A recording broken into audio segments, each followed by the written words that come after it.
En la mañanera Andrés Manuel dijo, México es la bujía para el desarrollo de América Latina. Hace mucho que se utilizó esa expresión. Es que dijo cosas interesantes en la mañana. La mejor manera de tener presupuesto es combatiendo la corrupción. Se tiene dinero para hacer obras y para adquirir vacunas contra COVID.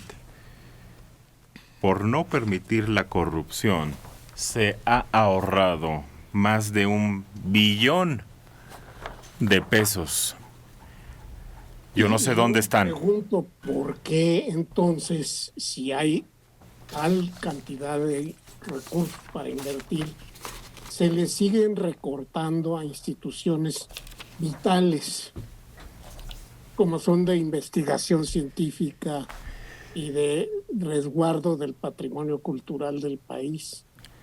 Cállate, No, es que ese dinero, no, ese supuesto ahorro, pues, no está en ningún lado. cállate, Mario. Se gastó el No dinero está para en la emergencias. cuenta pública, no está disponible para ser usado. No, no me puede decir es tanto y está en tales rubros, no, porque es algo que se espera que ocurra. Se agarró de lo que teníamos para emergencias y se gastó Así antes de es, la pandemia. así es. Ah, nos alcanza para las vacunas. No tenemos que cancelar obras. Además dijo, es que nunca se había robado tanto como en el periodo neoliberal, que le encanta poner de referencia. Bueno, pero La, si ya nos está robando, ¿por qué hay tal pobreza o tal escasez de Carencia. recursos para invertir en cuestiones fundamentales del país? Porque además lo importante sería recuperar lo robado. Ahorita ya nos está robando, pero no quiere decir que se esté cubriendo las necesidades del país. No quiere decir eso. espérenme, ahorita te contesto porque también salió Ricardo Salinas Pliego y dijo, no pienso pagar ni un rábano. Cuando le preguntaron sobre su adeudo con el SAT, dijo, no les voy a pagar nada, háganle como quieran. Bueno, citó el presidente en la mañana el trabajo de Daniel Cosío Villegas y acusa que hubo un pacto de silencio y que los medios fueron tomados para fomentar la corrupción y garantizar la impunidad. ¿Dónde? ¿Dónde fueron tomados? Que llegó al grado que no pudieron reportar la autoridad, porque creo que todas las investigaciones importantes de los últimos acontecimientos como Odebrecht salieron de los medios. Claro. La Casa Blanca salió de los medios, señor. Bueno, Bueno, y fíjate, hay una buena parte de todas esas investigaciones en el libro La estafa maestra, que son varios periodistas que hicieron el libro donde se habla de todas esas empresas fantasmas, de las triangulaciones. Le hicieron prácticamente los periodistas, los que se dedican profesionalmente a eso, lo de la Casa Blanca, Odebrecht, la estafa maestra, prácticamente le han hecho el trabajo a la fiscalía. Si la fiscalía agarrara esos libros y a ver, lean todos este libro y de ahí empieza a sacar el hilo, ya tendría en la cárcel a medio México político. Hombre, todos los gastos enormes que representaron el rescate bancario, el rescate carretero, que trataban de paliar los daños de las decisiones de Salinas, de Carlos Salinas de Gortari, fueron inmensamente costosas para el país. Y no se ha hecho nada al respecto, absolutamente nada sobre eso, que fue denunciado sobre todo por la prensa. Yo no oí que alguien del gobierno estuviera diciendo, pues, se robaron tales cosas, ni tampoco en las grandes cadenas de televisión, no, era en la prensa.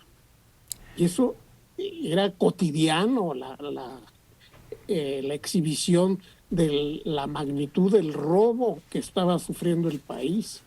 Entonces, ¿cómo de que no, que la prensa fue acotada en ese aspecto, no es cierto.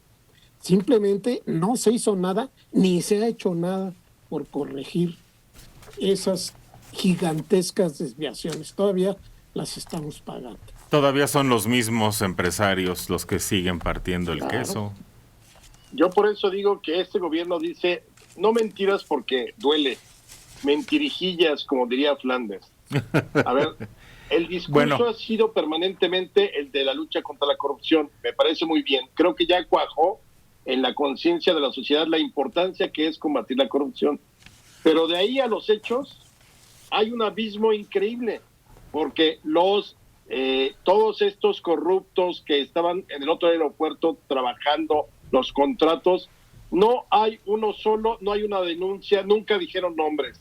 Los huachicoleros, no cayó una banda, no cayeron líderes, no hay nadie procesado. Los Oya, todo este tipo de gente que ha participado en la estafa maestra. Los que están detenidos, por ejemplo, Duarte, el gobernador de Veracruz, fue detenido en el sexenio pasado. O sea, realmente no hemos visto ya en la práctica esa lucha contra la corrupción. Entonces, todo termina siendo discurso. Nos dicen, es que hemos ahorrado. Pero como dice Mario, a ver, ¿y entonces por qué hay tantos recortes en áreas importantes de cultura, de deporte, educativas, a las universidades, exacto, a las instituciones privadas de investigación científica? Se les retiró todo el dinero ayer. Por eso sigo pensando que es mucho discurso y poca acción. Bueno, entre eso que dices, también dijo una verdad. La acumulación de capital en México se dio por la corrupción, porque se llegaba al poder y se hacían negocios jugosos al amparo del poder político. Es verdad, ¿y por qué no se ha hecho nada al respecto? Exacto. Pero además el vencer la corrupción y terminar con esos monumentos a la corrupción que había en México, como el aeropuerto y el avión presidencial, nos ha costado más caro que haberlos terminado, que haber usado el avión. Nos ha salido más caro, porque a muchos de los contratistas que estaban trabajando en el aeropuerto y que habían invertido su lana, se les regresó la lana. No es cuestión de dinero para ellos, es cuestión de imagen. Poder. Exactamente. No va por ahí la cuestión. Bueno, dijo, vamos a hacer honor al apóstol de la democracia, Francisco I. Madero, porque esa es una asignatura pendiente. Yo creo que esa asignatura empezó a ser cumplida cuando huyó Victoriano Huerta del país y entraron las dos facciones revolucionarias a la capital, villistas y carrancistas.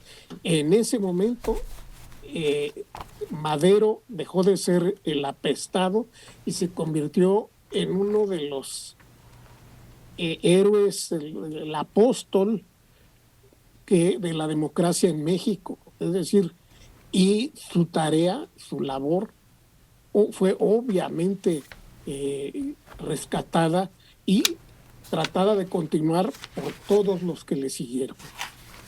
Claro que sí. Ahora te voy a decir una cosa, lo que sí hay que reconocerle al presidente es que él es el que recupera la figura de Madero para la izquierda, porque Madero era muy mal visto por todos los partidos de izquierda por su origen, pues burgués. Pues era el primogénito de una de las 7 familias más ricas de México en el Porfiriato. Entonces, de hecho, tuvo muchos problemas con Ricardo Flores Magón. No obstante que Madero ayudó mucho a Ricardo financiándole el periódico o dándole recursos para el periódico. Luego ya él vio que era un burgués, la democracia era burguesa y se fue alejando. Pero lo interesante es que, fíjate, para mí el régimen que tenía que haber retomado a Madero con una fuerza increíble debió haber sido Fox. Sí, lo hizo. Pero lo hizo muy poco, tanto así que se lo roba en el 2005 con el desafuero. El PRD de entonces es el que recupera la figura de Madero y de hecho acuérdense, hubo el día que votaron para desaforar a López Obrador como jefe de gobierno, había una manta en el Congreso que decía, ¿por quién vas a votar? y de un lado estaba Madero y del otro lado estaba Victoriano Huerta. Y a partir de ahí empezaron la izquierda los homenajes. El hecho de que hoy lo tenga, pues este gobierno que no es propiamente de izquierda, pero digamos que sí, pues es prácticamente, viene de López Obrador que se lo robó, bueno, no se lo robó, se lo arrebató al PAN y lo dejó ir sin problema, o sea... Él era de mente dispersa. Juana Reyes Sánchez, 70 años en Naucalpan. Trabajé con un diputado que era del PRD y luego se pasó a Morena. Yo escuchaba a esa persona decir que Salinas de Gortari se había llevado un dineral perteneciente al pueblo. Alabo al señor López Obrador porque está luchando por regresar ese dinero. Con López Obrador, el dinero está llegando a los de la tercera edad. Y no solo aquí en la ciudad, en los pueblos también. A ver, vámonos por partes, como dicen. Mi querida Juana, trabajé con alguien que escuché que dijo que era un ratero. ¿Y las pruebas? Pues yo he trabajado con gente que dice cosas horribles de los demás y no son ciertas. Son invenciones que le salen del hígado a la persona. Porque si el diputado sabía y no presentó las pruebas, es más ratero que el que se llevó las cosas. Es cómplice, fíjese, para acabar rápido. Entonces no se crea todo lo que dice la gente así, a la ligera. Alabo al señor López Obrador, sí, que está luchando por regresar ese dinero, sí, pero queremos que lo concrete. Eso es lo que estamos diciendo nada más. Y que no lo reparta por ahí porque hay que invertir también. Pero que ese que regrese sí lo reparta, estoy de acuerdo, pero que no le quite del presupuesto a organismos muy importantes para el desarrollo futuro del país. Ese es el problema, que está repartiendo dinero que aún no recupera de ese famoso caudal infinito que regresaría al país si se regresara el dinero que se robaron. Se nos ha querido engañar con esas frases. A ver, el dinero de Navarra, de los bancos de Navarra. Andorra. Andorra. ¿Va a regresar? ¿Cuándo? Si yo veo que ese dinero regresa y dicen, aquí están los 2 billones de pesos que están en Andorra, y ese sí lo vamos a dar a los pobres, yo aplaudiría. Claro. Sí, pero ¿dónde está?